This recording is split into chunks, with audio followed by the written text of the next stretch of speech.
You can't increase your value beyond what you have accepted you are worth.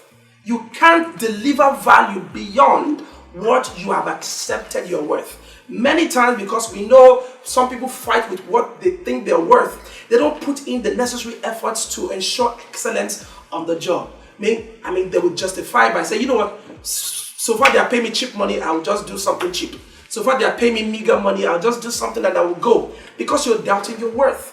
The moment you know your worth, you would understand that you cannot give anything less than excellent.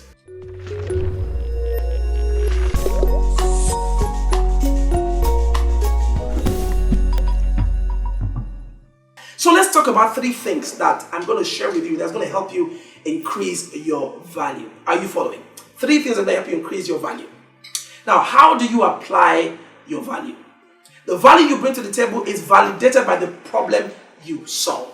The value you bring to the table is validated by the problem you solve. Whatever industry you're in, whether it's comedy, MCing, speaking, whatever it is, make sure that skill solves a very crucial problem. That is the only way that you can prove your worth over and over and over again. Ensure that your skill isn't just the regular skill, but your skill is hitting the target. You know what? When people are looking for MCs and looking for speakers, I mean, there are lots of speakers, lots of MCs, lots of comedians, but why do they go for certain people? It's because certain people have been found to solve certain problems that they have. It's not just anchoring. There is something about your anchoring that solves a problem of entertainment or solves the problem of audience engagement. Something about your skill will be solving a problem. Don't just say you have the skill. Make sure that the value that you're offering is targeted at solving a particular problem. Number 2, the value you bring has to be exclusive. Oh my God, how do you apply your value? If your value is something that everybody can get at any time, it's not really value. I mean, it's commodity. I mean, you don't see Louis Vuitton everywhere. You don't see top brands everywhere. Listen, you have got to be able to create a perception that the value that you bring is exclusive to a certain kind of people. And you can only get it at certain times. Once people know that you are exclusive, there are certain classes of people. I'm going to come to that. There are certain people who want exclusive. I mean, they want a circle. I mean, it's only a circle they are going to go for. They want a basket mouth. They want an MO. They want to know that you are exclusive to that social class. The moment they know that, pardon my Yoruba, the moment they know that you are Gbogbo, it reduces your value proposition. So if you want to increase your value, present your brand and make a perception, create a perception that your brand is exclusive for a select target audience. Are you following? The first thing I want to say, the value you bring to the table has to be of the highest quality. Hey, come on now. Yes, people know you are good at it, but always make sure that you bring the best to the table. I see a lot of time the talents that we have, you are good at your delivery, but your dressing is horrible. Listen, everything has to go together. Dressing on point, presentation on point, professionalism on point, ethics on point, presentation on point. Everything has to go. It has to be the kind of quality that when they benchmark with other contemporaries in other nations, they can say, yes, you are top notch. Always bring the best to the table. Always bring the professionalism to the table. Never let yourself sleep at any time of your presentation. From the beginning to the end, ensure that these guys are getting the best time for their money. Being presenting your value means that you are giving them quality. Are you following? Now, the value you bring to the table has to be timely. Now, let me explain this. Listen, I said at one point, the way you apply your brand has to look as if it is exclusive. Now, another part to exclusivity means that there is a sense of scarcity about you. In other words, you know what, if it's not Saco, I can't get any other Saco. Like Sacos, the kind of Sacos are scarce. The people like Sacos are scarce. You have to present that kind of value. If people know that at any time they can get you or get somebody like you or get you in the morning and afternoon and night, then it sometimes reduces your value. Sometimes the reason why they don't pay you upfront in your charges is because they know they can get you at the deadline. Oh my, do you hear what I said? Some people, they pay them at the deadline because they know they can get you 2 days to the event. because you are not really scarce. So they use the first 3 weeks to scout around, to look for somebody who can deliver the same value as you are. So let me tell you the psychology of clients. See, when people approach us as talent and they know the value you bring, what they do at first is that they hear from you and they say this, the very common line, we'll get back to you. I know you've heard it before. Once they say they get back to you, what they're going to do is they're going to try to look for somebody like you who could at least probably take lesser and still deliver the same exclusivity, the same value, the same.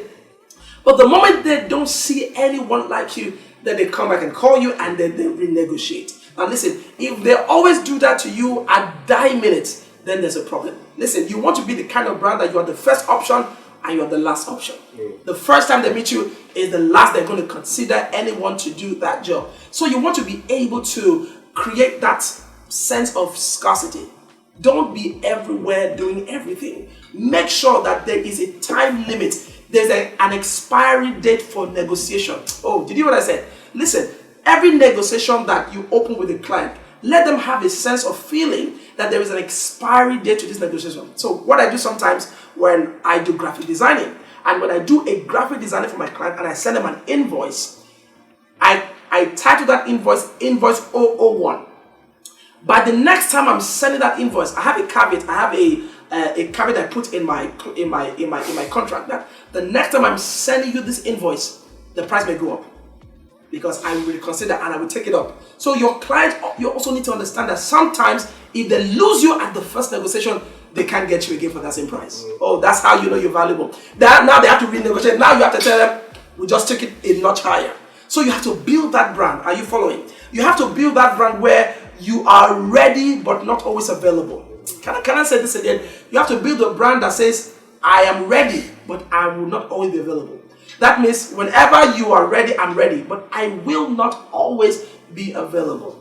And sometimes, when people approach you as talents, here is one of the tricks we do and we say, when people reach out to us, that popular thing we say, I'll get back to you, let me check my schedule. Do you know that many times we have nothing on our schedule? There's actually nothing on our schedule, but we just want to tell you that we may not always be available. Now, what does this do to the client? It tells them that you will not always be available and there is a time limit to the negotiation they've opened with you. Are you following? Now, let me give you another one. The value you bring to the table has to be future relevant. Now, listen, a lot of talents are only relevant for what the client wants to do now. Once they have approached you, they have already decided they're not going to use you next year. They have already decided they're not going to use you next month. Why? The kind of value you bring to the table is let me use this word, it's perishable. Tomatoes, when you buy tomatoes and pepper, these are perishable foods and they have a time span to it. If the kind of value you bring to the table is the type that people don't need you next year. Now, if they brought you to, one of the people I truly, celebrate, Saco, the event he does, they call him back year after year after year. Why? The value he brings to the table is future relevant. Look at the skill that you have. Look at the value you're bringing. Will it be necessary next year? Will your style of presentation be necessary next year? Would they like your style of comedy next year? The world is evolving. Trends are changing, styles are changing, formats are changing, people's attention span is reducing. Will your style of comedy, of anchoring, really be relevant for people's future events, or would you have to change? Please begin to look at 2023 and ask yourself, will my value be future relevant? Will it be relevant even beyond 2023? In 2025, would people still recognize that I have value? So let me give you 3 keys that you're going to use to increase your value. Are you ready? 3 keys. I want you to write this down. 3 keys is going to help you to plan in 2023. Just 3 keys. Just 3 keys.